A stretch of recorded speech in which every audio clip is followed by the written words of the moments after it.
There are a few clarifications which I would like to make in response to members' questions. Let me start with the first generation KHI trains. Mr. Gerald Giam and Mr. Dennis Tan asked about their operations and maintenance. The structural integrity of the trains was assessed by an independent assessor in 2012, who concluded that the trains have a total service life of 38 years. The reliability of a train depends on several factors and not only on its age alone. Trains that remain reliable can continue to be used if they have not exceeded their service life. Prior to 2016, all the trains were owned and operated by the rail operators. In 2016, LTA began taking ownership of rail operating assets as part of the transition to the new Rail Financing Framework, or NRFF. Under the NRFF, LTA is responsible for procuring and building up assets such as the train fleet, while rail operators are responsible for maintaining, deploying, and operating the assets. In 2018 and 2020, after discussions with SMRT, LTA purchased a total of 106 new R151 trains to replace the North-South and East-West lines' earliest generations of trains, including the KHI fleet. The delivery of these trains, however, was delayed by the COVID-19 pandemic. These trains have been arriving in batches after rigorous testing. The first batch of 3 trains was handed over to SMRT and put into service in June 2023. Since then, LTA has been progressively handing over new R151 trains to SMRT at a rate of about 2 trains per month. 34 R151 trains have been handed over to SMRT so far.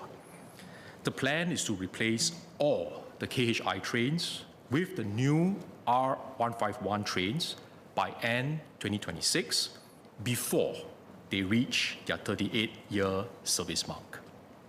I would like to address Mr. Gerald Giam's question about whether this incident and service levels can be taken into consideration in the fare review exercise by the Public Transport Council, or PTC.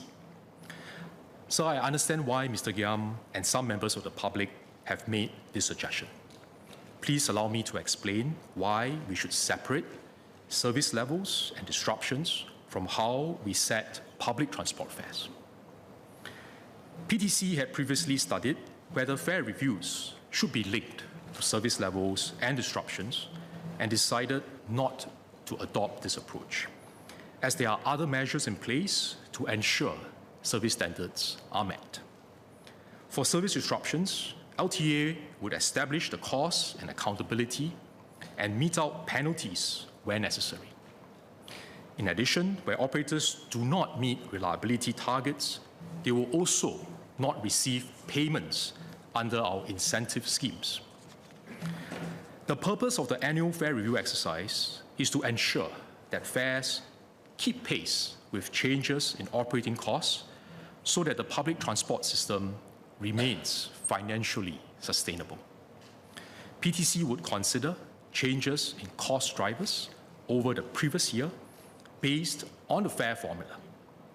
Given the maximum allowable quantum of increase at 18.9% for this year's exercise, due to the 15.6% balance carried over from last year, PTC decided to defer most of the maximum allowable fare quantum for this exercise and raise fares by 6%, or less than 1/3 of the maximum quantum, to ensure that fares remain affordable for commuters.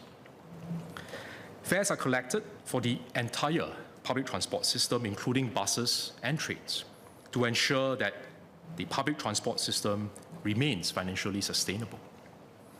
If our fares are not adjusted to reflect rising operating costs, the persistent shortfall would have a chronic impact on service quality and reliability over time. Or if we want to continue topping up the shortfall via government subsidies, it means that taxpayers would have to foot a higher bill. So, given the higher maintenance costs and failure rates of the first-generation trains, can the Minister explain why they were not replaced earlier and what factors delayed the replacement process? For example, were any of the new trains delivered but not immediately put into service? Secondly, the Minister has declined my suggestion to link fare adjustments to service reliability. How then will commuters be assured that fare increases will lead to tangible improvements in service reliability?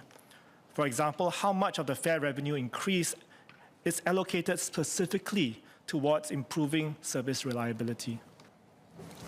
Mr. Speaker, I have explained in my ministerial statement earlier that the new trains, the schedule was delayed due to COVID-19, but I also provided the assurance that all of the first generation, the older trains, will be replaced before they reach the 38 service mark.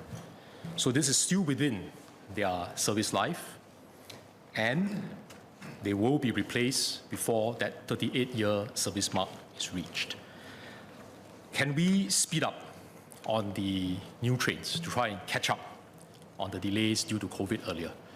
This is certainly something that we will do our best, but I also hope Mr. Giam agrees we need to do so without compromising safety, so the trains that come will have to be tested thoroughly before they are put into service.